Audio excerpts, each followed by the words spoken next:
Bueno, señores, llegó el momento de presentar al número 1 de la candidatura de Ciudadanos a las elecciones europeas 2014. De Laredo, aunque has vivido en toda España, en Cataluña también, donde ahora reside, corresponsal de guerra en Nicaragua, en Zimbabue, en Irak, en Irán, en Yemen, periodista, escritor, abogado y, sobre todo, respetado y admirado por todos los abogados, los periodistas y los corresponsales de guerra. Ahora me decía, dice, hace 2 meses me dicen que acepto esta decisión y digo que se han vuelto locos. Pero no se arrepiente, se lo aseguro. Javier Nart, adelante.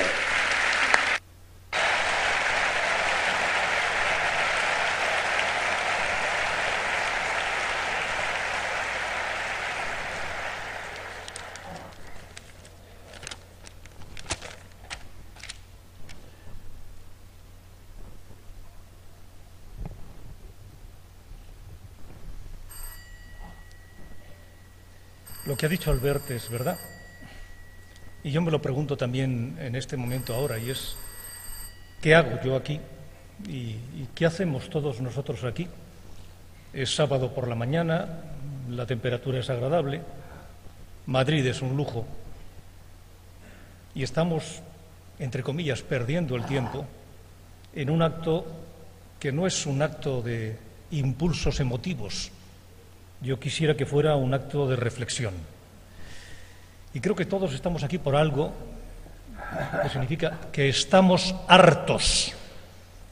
Estamos hartos de que la principal crisis sea la crisis y la segunda crisis resulte ser quienes tienen que resolver la crisis. Que estamos hartos de la partitocracia, de la casta política instaurada en donde debería ser vehículo de democracia y no centro de poder. Los viejos partidos han corrompido algo tan fundamental como es el transcurso entre las necesidades, deseos, anhelos de la ciudadanía y lo que debe plasmarse en unas Cortes, en un Congreso de Diputados, en el propio Estado. Y observen ustedes algo que es fundamental. Tenemos un ejecutivo, un legislativo, que son exactamente lo mismo, con el propio Estado, que está penetrado por los propios partidos políticos. El Estado ya no es un Estado de todos, es un Estado de los partidos. Y vean ustedes algo que es muy significativo. Todos los partidos políticos, los viejos partidos políticos, la casta política, se llena la boca hablando de algo que está en el sentido común de todos nosotros. Hace falta adelgazar la administración, porque tenemos una administración duplicada, triplicada, cuatriplicada. Pero miren ustedes, normalmente nadie se suicida porque es incómodo. Y sobre todo porque produce una cierta contradicción con el propio criterio de vivir y vivir mejor. Así que, ¿cómo diablos van a adelgazar la administración si adelgazando la administración se adelgazan ellos mismos y se adelgazan hasta la extinción? Se mueren porque viven del clientelismo y ese clientelismo parasita al Estado. Y parasitando el Estado, a ustedes y a mí les importamos un diablo porque lo que les importan son ellos.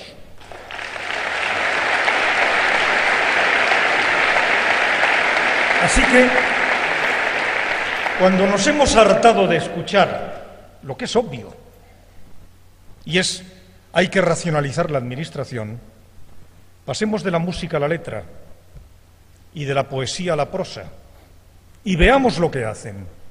Ustedes han visto que desaparezcan sociedades municipales, que desaparezcan diputaciones, que el Estado adelgace, me refiero al autonómico, al central, en absoluto. Por lo tanto, olvídense de las palabras y vayan directamente a los hechos. Y esto lo que significa es que o nosotros hacemos la política, nosotros, y para mí nosotros no es lo que ellos dicen, y es, estos somos nosotros y estos son vosotros. O sea, desde arriba del estrado determinamos lo que va a ser el resto de la sociedad. Nosotros nos han parido en la sociedad, vivimos en la sociedad y de la sociedad salimos, que es exactamente lo que somos nosotros, todos nosotros, no ellos. Nosotros no tenemos como fundamento de vida una nómina que sale de un partido político. Nosotros vivimos de nuestro propio trabajo. Todos nosotros vivimos de nuestro trabajo, ustedes y yo. Cuando digo eso, me refiero a nosotros. Vamos a hablar de dos palabras que me tienen harto, porque las han convertido, las han prostituido, hasta convertirlas en un guiñapo. Me refiero a regeneración y cambio. Ustedes verán que en todos los programas electorales se habla de regeneración y de cambio. Y yo les voy a hacer, no una brillante o no brillante exposición dialéctica. Miren, la dialéctica es el arte del pavo real, que significa extender una cantidad de plumas para esconder lo que después no hay nada detrás. Para mí la dialéctica es la dialéctica de los hechos y, por lo tanto, exponer los hechos.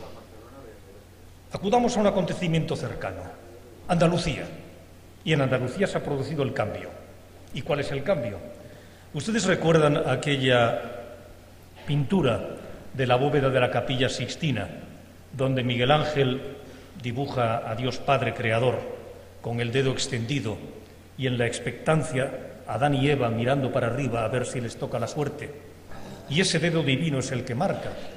Pues ese dedo divino es el cambio en Andalucía, donde Susana Díaz, presidenta actual de la Junta de Andalucía, en su vida ha visto una nómina particular, jamás nunca.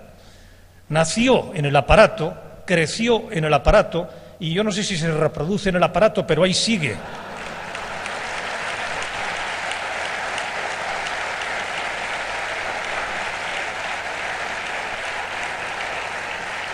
Y si pasan ustedes al segundo ejemplar, que yo diría que son de esos ejemplares estereotípicos, porque son paradigmáticos, son personas de ejemplo permanente, inmarcesibles.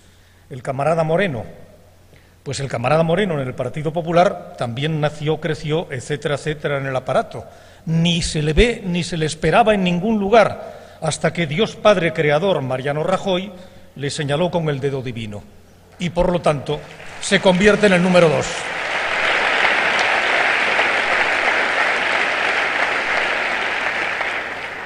Yo les voy a decir algo, no nos crean a ninguno por lo que decimos, sino por lo que hacemos.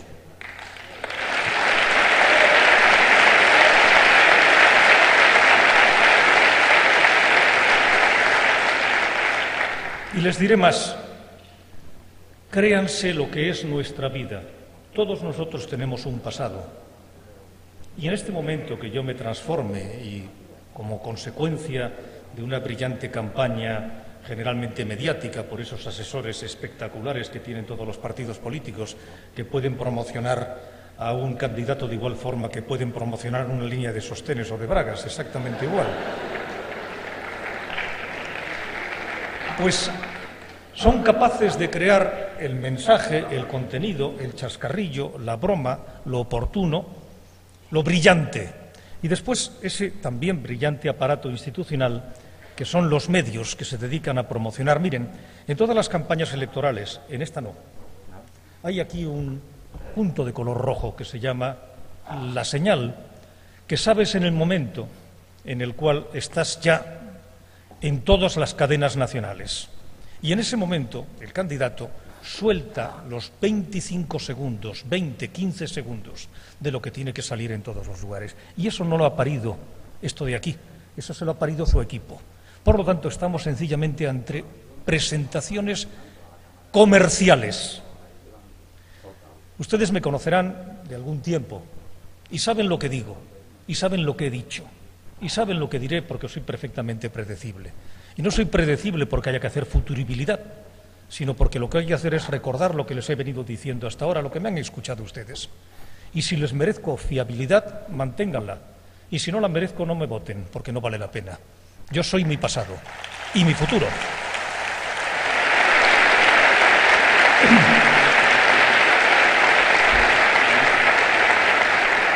Y ya expuesto lo que es el cambio, vamos a hablar de lo que es la regeneración.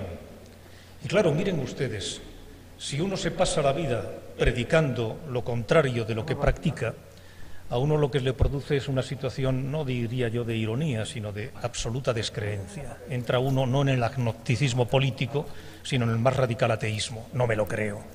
Entonces, ¿cómo diablos me voy a creer o nos podemos creer, por ejemplo, el caso del actual secretario general que promete lo que no hizo cuando era vicepresidente? Me refiero al camarada Rubalcaba.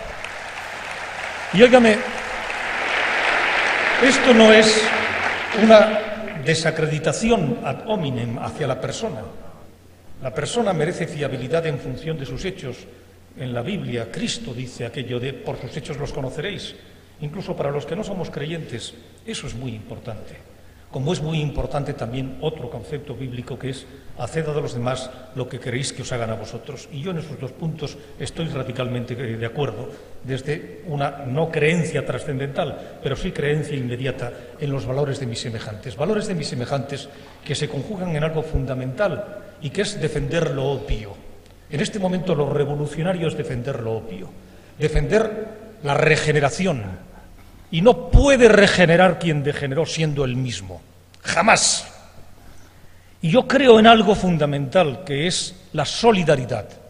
Y la solidaridad no nace de los privilegios de la diferencia.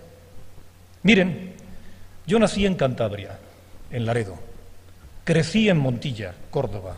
Seguí creciendo, hombre, no me digo mucho porque tengo unos 67, pero seguí creciendo en la Estrada, provincia de Pontevedra. Recrecí un poco más en Carballo, provincia de La Coruña. Terminé en Bilbao y llegué a Barcelona y me casé y ahí me quedé. Por lo tanto, se pueden ustedes imaginar que mis criterios aristocrático, mitománico, históricos, histéricos son aproximadamente cero. Yo creo en una sociedad solidaria. Yo creo en mi patria y mi patria son mis conciudadanos.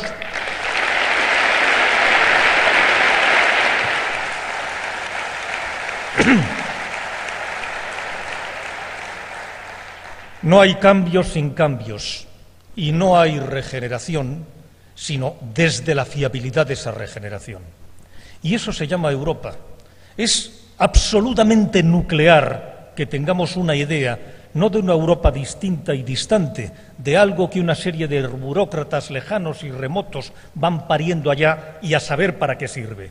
No me quiero repetir, Juan Carlos ha dicho una serie de datos que son absolutamente decisivos sobre nuestra crisis, no sobre nuestra metafísica. Yo les podría hablar ahora, miren ustedes, tengo una pasión por la historia y tengo además una especie de vicio. En cuanto empiezo hablando de historia no termino, se aburrirán ustedes y se marcharán. Les voy a hablar de lo que importa, que es lo que directamente afecta a su vida, la de ustedes, la mía, la de nosotros, nuestra vida.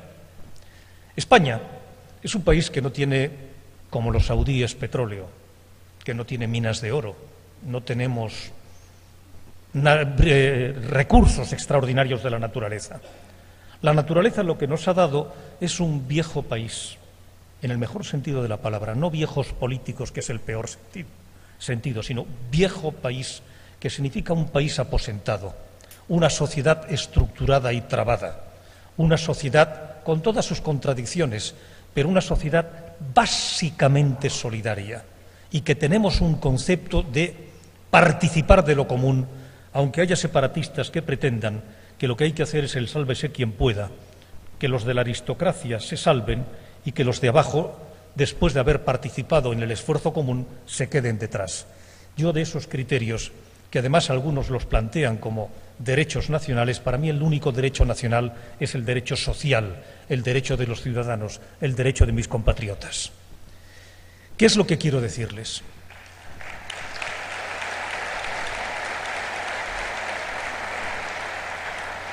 Mire, yo soy un pésimo mitinero porque ni sé ni me sale, no sé hacerlo. Yo prefiero llevarles a ustedes a la reflexión, que tengan de las cosas que les digo, de las ideas que les transmito, algo que les quede y que ustedes piensen en ello para estar de acuerdo o no de acuerdo conmigo.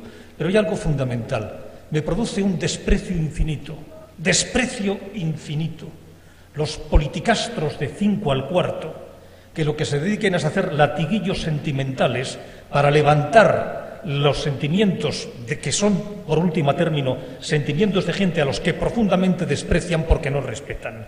Yo quisiera respetarle, quiero respetarles a ustedes y quiero que piensen si lo que digo tiene algún sentido, pero por lo menos transmitirle ideas y no sacudirles las tripas y llegarles a los sentidos, llegarles al cerebro.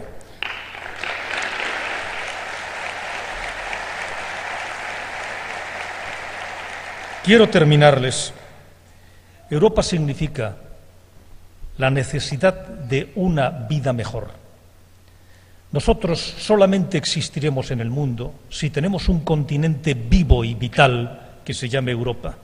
Porque en este momento Alemania no existe, España no existe, Italia no existe. Existen continentes como China, como Estados Unidos, como Europa. El ejemplo de lo que ha ocurrido en Ucrania es la mejor demostración de que somos un gigantesco estómago microcefálico y tenemos que tener un cerebro equivalente a nuestro enorme estómago. Pasar de la Europa del mercado a la Europa de los ciudadanos, una Europa donde la ciudadanía sea la directamente protagonista de su presente y de su futuro. A pesar de que tenemos una Europa, en mi criterio, extraordinariamente superior a la que jamás imaginamos, es una Europa que nos produce una profunda decepción desde el reconocimiento de que estamos en una situación única. Cuando uno viaja por el mundo y se encuentra con personas en el sudeste asiático, en América o en África, es inconcebible para ellos que exista un lugar en el mundo donde los derechos sociales son derechos comunes de todo el continente, donde los derechos económicos, donde haya libre transcurso de capitales, de personas, a pesar de que en este momento tengamos no los euroescépticos, yo llamo los destructores de Europa, de un lado y de otro, porque son las dos caras de la misma moneda. Unos, los que quieren destruir a Europa desde el sálvese quien pueda, la señora Marie Le Pen, o lo que pueda ser el señor Wilders en Holanda, los destructores de Europa, y otros que son el esperpento de la lógica, yo diría, en la contradicción en término, y es desde la separación de España encontrarse con España fraternalmente en Europa. O sea, desde la separación, la unión, que es algo así como desde la lujuria la castidad.